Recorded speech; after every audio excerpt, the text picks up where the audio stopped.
Hey everyone, and welcome to Chalk It Up to Crop Educators Edition. Today we're talking a little bit more about Classcraft. We're going to talk about how to set up those quests so that students can actually complete your materials while playing the game. So we're going to use the demo class here.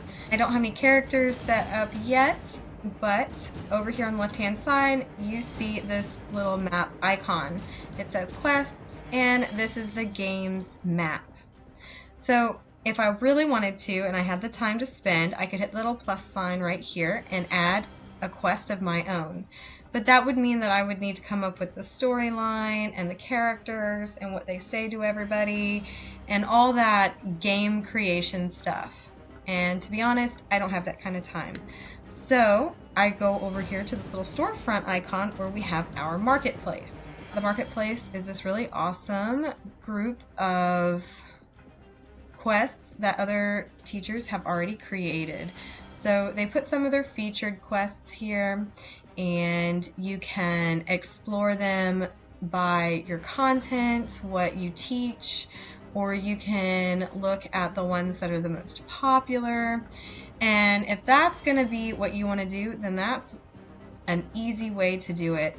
The only thing that I don't like about these is they're kind of one-hit wonders, and you don't really get to build on a story. And I really like the storyline. So here we have our story mode. I'm going to click here, and it's going to take me to the story mode website. They have created up to 6 seasons now, I do believe, of episodes of storylines where your characters are interacting, and it's just a lot of fun, the stories that they have come up with. And it's really easy to add in for extra tasks, but I'll get into that later. When you come over here, this is all the basic information about story mode. You want to start at season 1 because that's going to be where they kind of introduce the story to the students and they get all their background information about the world that they have created here for your Classcraft. Go ahead and scroll down. Why not start at episode 1? When episode 1 pulls up, it's not just episode 1. It's broken down even further into that. So for episode 1, there's quest 1.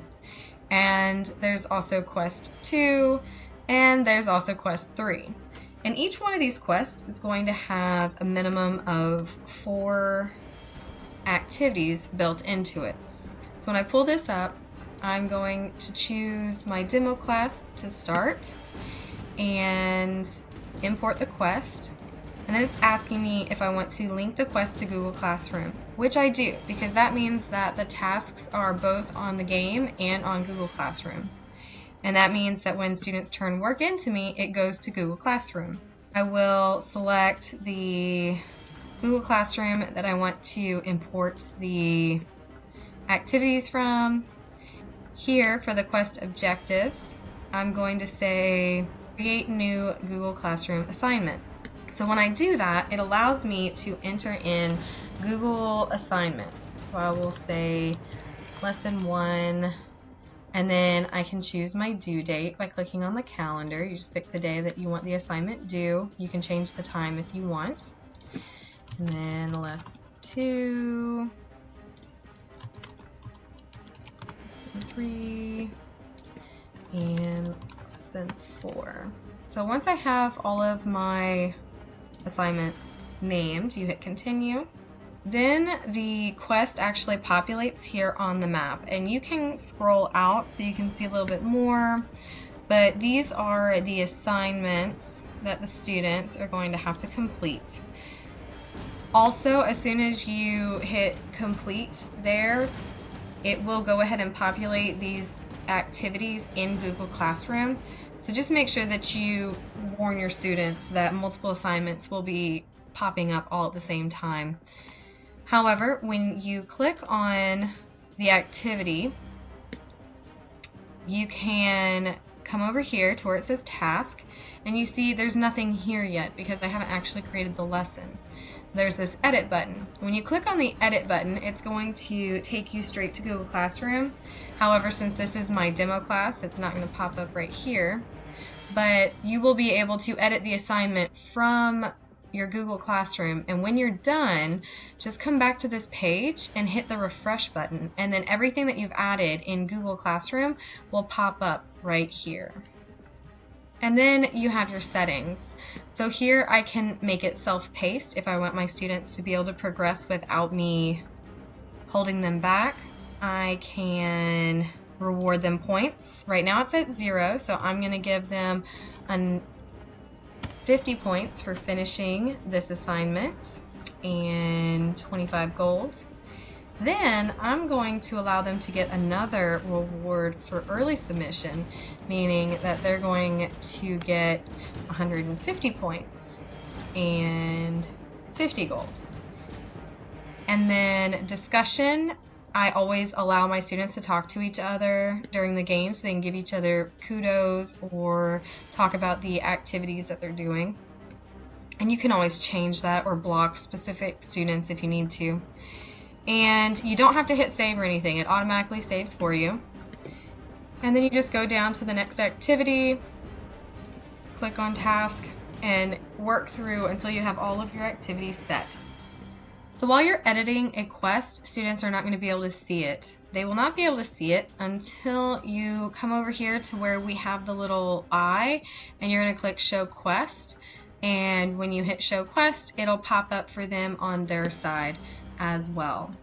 Now there's also something else you can do. Even though I have used the story mode and it comes with the story embedded in the task, I am going to add an objective because maybe there's another assignment that I need students to be able to do. So I'm going to click on my map here, and I'm going to call it a task because I don't need them to turn anything in with it. The objective name can be creative or it can be simply the tasks. Then it's going to ask you to create the storyline that goes with it.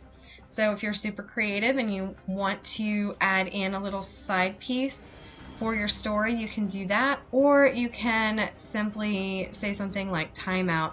I like to usually say something along the lines of, you fell into a fairy mushroom ring and lost 10 minutes.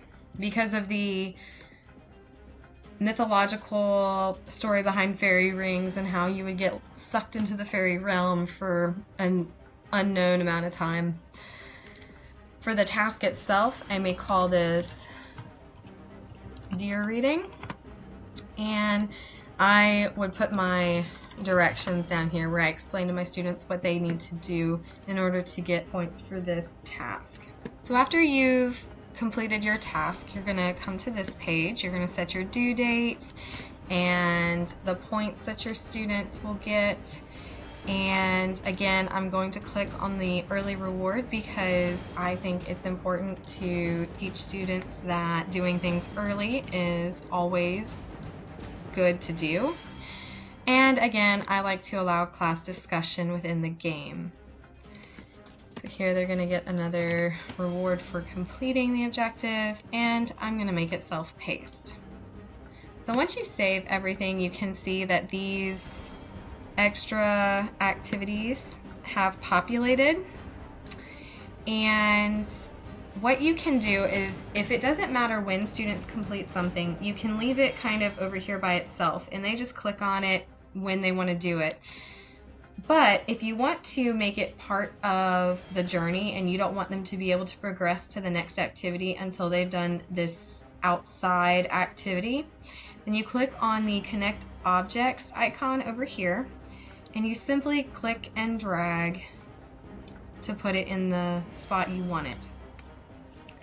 Then what you need to make sure you do is you delete the alternative routes so that they absolutely have to go this way. If you leave multiple routes like this, then they have the choice to skip it. So at this point, you guys have created your quest and students can see it, and you're ready to get started on the Classcraft journey. I hope you guys enjoyed this episode of Chalk It Up to Crop. Please leave your comments, like, share, and subscribe to our channel. And also, don't forget to check out our website, Chalk It Up to Crop.